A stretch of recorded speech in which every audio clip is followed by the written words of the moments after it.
Hello, welcome back to EDH, and today I'm going to be making a top 10 list of my favorite uncommons and commons from Dominaria United. Now, I don't think this is like the greatest set known to man for Artisan Commander, but I do think though it does have a lot of interesting and really cool cards in the set, and I'm really excited to make this top 10 list. But anyways, on to the list proper. But before we get onto the list proper, I have some honorable mentions that I'd like to talk about. So my first honorable mention goes to Elvish Hydromancer, which if you pay its kicker cost can basically make a token copy of any creature you control. Now this card would be much better if it didn't cost like 7 mana to do both effects, but also if a card from the last set didn't exist, and that's Irenicus's Vile Duplication. If this card wasn't printed, then I think this card would have actually made it onto the list proper, because it would have actually been like a unique effect to have, because we already have it like printed at uncommon and it's like way better and way cheaper. I just think this thing just lands in the honorable mention slot. And the next is Relic of Legends, and I know a lot of people were hyping up this card like a lot. Like, it's really cool that you can pay 3 mana to get a mana rock that immediately taps for any color and then tap your commander to generate another mana. But what makes the card really good is that usually the commanders that are going to be playing this card are going to care about being tapped in the first place. So like Amara or King Makar are just really great with this card. And considering we don't have any, commanders like King Makar or Amara in the format, this card also just is infinitely worse. I think if we can get more commanders that care about being tapped, then I definitely think the playability of this card shoots up significantly. But until then, it's an okay card. And for the last honorable mention are the new dual lands. Now, they're not as good as the Kaldheim ones, but still having access to lands that are tutorable from the deck and have basic land types are really, really nice for this format, and I'm just happy that we have more. Anyways, now onto list proper. So for my number 10, I have to go with combat research, because curiosity type effects are really solid. I think people vastly underestimate how many cards these effects actually draw you over the course of a game, especially if you put it on a somewhat innocuous creature.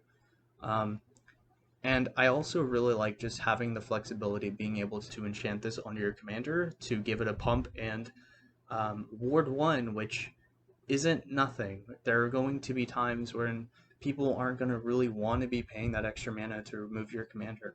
But anyways, next for my number 9, I went with Joint Exploration, because having a Preordain attached to a Growth Spiral is pretty great, and being able to scry before you draw an effect like this allows you to almost guarantee an additional land drop.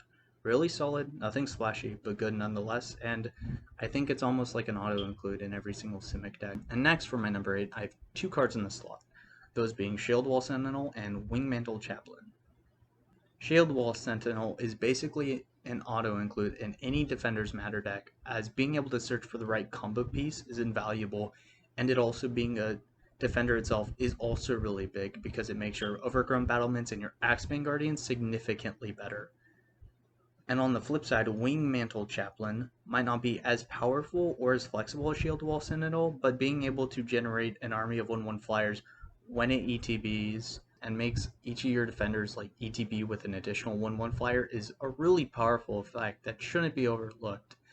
And I definitely think though that if you are playing a Defender's Matter deck that's in white, I think this is almost like an auto include basically. And so next for my number 7 is I decided to put Resolute Reinforcements, because having access to a Raise the Alarm effect on a stick increases its versatility immensely. Being able to flicker this card or reanimate it with effects like Patch Up or Call of the Death Dweller gives it a level of flexibility that Raise the Alarm just doesn't have. And being able to flash this thing on the instep is just really great. It's just a really solid all-around card, and I can just see it slotting really easily into a bunch of decks. For my number 6, I put Warhorse Frenzy, because having access to a Trumpet Blast that can also draw you a bunch of cards seems really good. It basically, once you resolve this with the kicker ability, it basically puts your opponent into this lose-lose situation, where if they block, they just draw you a bunch of cards. But if they don't block, they just take a bunch of damage. And I think also just being able to play this thing in response to a board wipe And being able to recoup those resources after a board wipe is really, really nice. I think this is just a really great card overall and just has a level of flexibility that I just like seeing. So for my number 5, I put Cult Conscript. If your favorite card is Reassembling Skeleton, then this is probably your favorite card in the set. Also, I just want to quick comment here is I think the flavor on this card is like absolutely fantastic. I love this card so much. I think this is just a slam dunk in Aristocrats deck, and that's all I've got to say.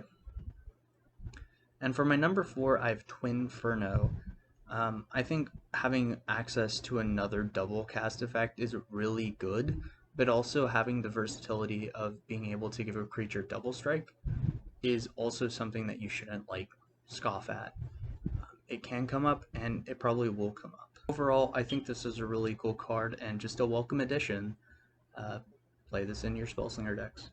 For my number 3, I have 2 cards in the slot, which are Knight of Dusk's Shadow and Knight of Dawn's Light. Having an access to an effect which prevents your opponents from gaining life at uncommon is kind of big, especially for decks that have a more aggressive playstyle like Burn or Aggro. And it's not the most powerful effect, but it's really cool to see it at the uncommon level. And then on the other hand, Knight of Dawn's Light isn't really giving us a new effect. We do have Angel Vitality, which kind of fulfills the same niche, but just having more of these effects is really great. So for my number 2 slot, I have Micromancer. So this might be my personal favorite card in the set because it reminds me a lot of Spellseeker, which is one of my favorite cards of all time, and having access to an effect like that at the uncommon level makes me super excited. All I want to do with this card is to just basically tutor out Ephemerate, flicker it with the Ephemerate, and then just grab another spell, and then wait till my next turn, and then cast Ephemerate again, and tutor for another one. That's all I want to do with this card, and the best part is it can search for all the best tutors. It can search for Enlightened Tutor, Worldly Tutor, and Mystical Tutor. Or you could just use it to tutor up like a Swords to Plowshares and just have a removal spell. I just think the versatility of this card is absolutely insane, and I think if you have ways to abuse this within your deck, I think you should just play it, basically. Finally, for my number 1, it's Terra Sunder. This is probably one of the best removal spells in the format because it can exile any non-land permanent when it's kicked, or it can just exile an artifact or enchantment, making it just a strictly better naturalize.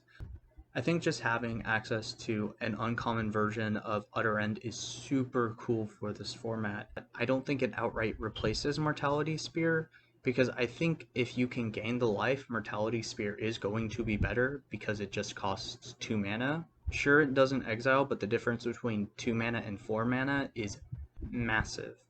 But anyways, that was my list. My number 1 was a bit boring, but tell me what you think. What were your favorite commons and uncommons in the set?